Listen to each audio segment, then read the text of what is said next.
This new year, it's time to do wellness on your terms. That's where Ollie comes in. Thanks to their delightful gummies, you can actually get a good night's sleep. And you might finally stand a chance of staying focused. Because this is the year of you. Discover Ollie vitamins and supplements. These statements have not been evaluated by the Food and Drug Administration. This product is not intended to diagnose, treat, cure, or prevent any disease. How do you feel great on vacation? Like really good?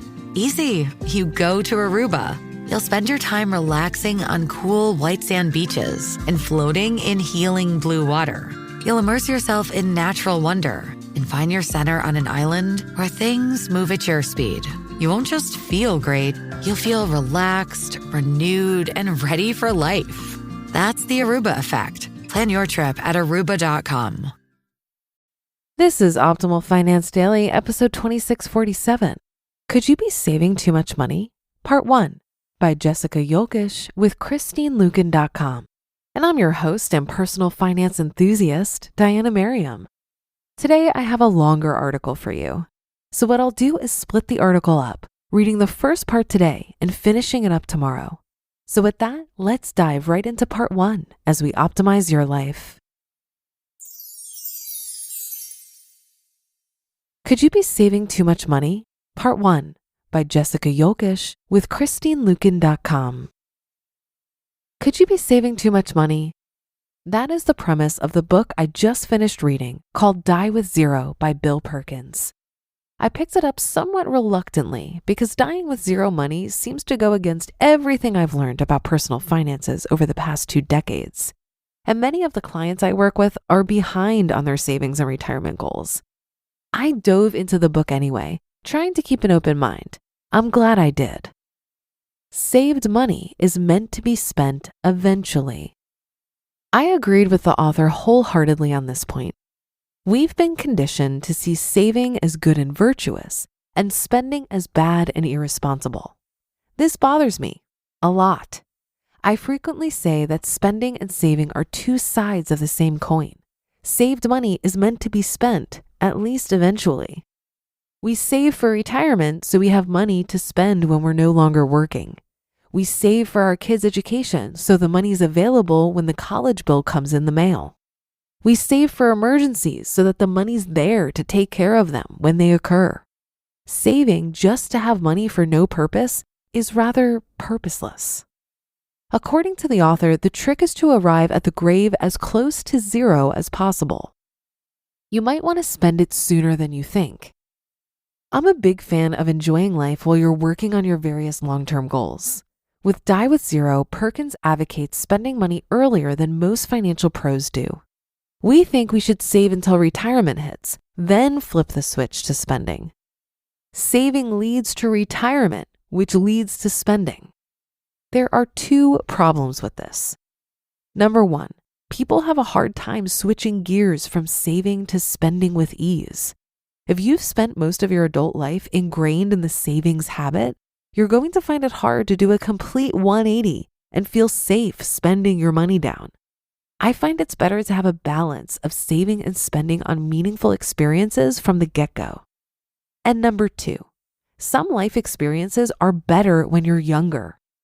I felt internal resistance to this one because even though I'm 48, I still feel like I'm 33-ish.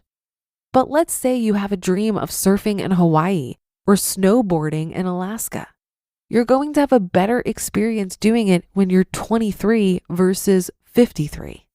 When you're young, you typically have an abundance of time and health, but a lack of money. As we age, our financial resources increase as our health and time dissipate. Certainly, there are things we can do to increase and maintain our health, but I think we can all agree that surfing or snowboarding can be done by most 18-year-olds, but by very few 78-year-olds. And trips like this are easier to take before we settle down with serious responsibilities like having kids and a career. The author of Die with Zero even advocates borrowing money for these experiences, which I have a hard time endorsing. Consumer debt causes stress and can become a lifelong habit, so I'd prefer a young person to work a second job or some overtime to fund a dream like this. Knowing your expiration date. Maybe you're seeing the logic and not over-saving for your elder years. I mean, how much money do you need to sit comfortably in an easy chair and watch Days of Our Lives when you're in your 90s?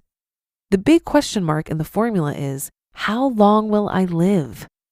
None of us can answer this with 100% certainty. You could live as long as George Burns, 100, or you could be hit by a bus tomorrow. Barring bus accidents and the like, you can get a reasonable estimate of your lifespan by using a life expectancy calculator, like the one at Project Big Life. In less than 3 minutes, it stated mine as 90 years old, way short of my goal to live to be 120, as long as I can remember my name and wipe my bum. Whether it's correct or not isn't really the point. Knowing that I might only have 42 years of life left helps me be intentional with my spending and saving decisions. If there are things on my live list, a better alternative to a bucket list, that are health dependent, I should start pursuing them now rather than later. I want to get scuba certified within the next year or two, so I have plenty of time to enjoy the ocean while both my husband and I are in good health. Many people live on autopilot, working like crazy, thinking they'll spend money and enjoy life later. But when later comes, they're too tired, old, and unhealthy to enjoy it. Prioritize buying memory capital. Hear that on tomorrow's episode. You just listened to part 1 of the post titled, "Could You Be Saving Too Much Money?" by Jessica Jokisch with ChristineLuken.com. And I'll be right back with my commentary. Have you been using Mint to manage your finances? First, the bad news. Mint is shutting down. And now, good news. There's a better alternative. Our sponsor, Monarch Money. Mint users are turning to Monarch Money and loving it. Maybe you're saving for a down payment, a wedding, a dream vacation, your kid's college. I've found that Monarch makes it so easy to help you reach your financial goals, whatever they are. I definitely wouldn't be able to allocate my finances or plan as clearly without the help from Monarch. In fact, Monarch is the top-rated all-in-one personal finance app. It gives you a comprehensive view of all of your accounts, investments, transactions, and more. Create custom budgets, set goals, and collaborate with your partner. And now get an extended 30-day free trial when you go to monarchmoney.com/OFD. After trying out Monarch for myself, I understand why it's the top-rated personal finance app. And right now, get an extended 30-day free trial when you go to monarchmoney.com/OFD. That's monarchmoney.com/OFD for your extended 30-day free trial. Shipping can make or break a sale, so optimize how you ship your orders with ShipStation. They make it easy to automate and manage orders no matter how big your business grows. And they might even be able to help reduce shipping and warehouse costs. So optimize and keep up your momentum for growth with ShipStation. Sign up for your free 60-day trial now at ShipStation.com and use the code POD. That's ShipStation.com with the code POD. This reminds me of something I read from Paula Pant once.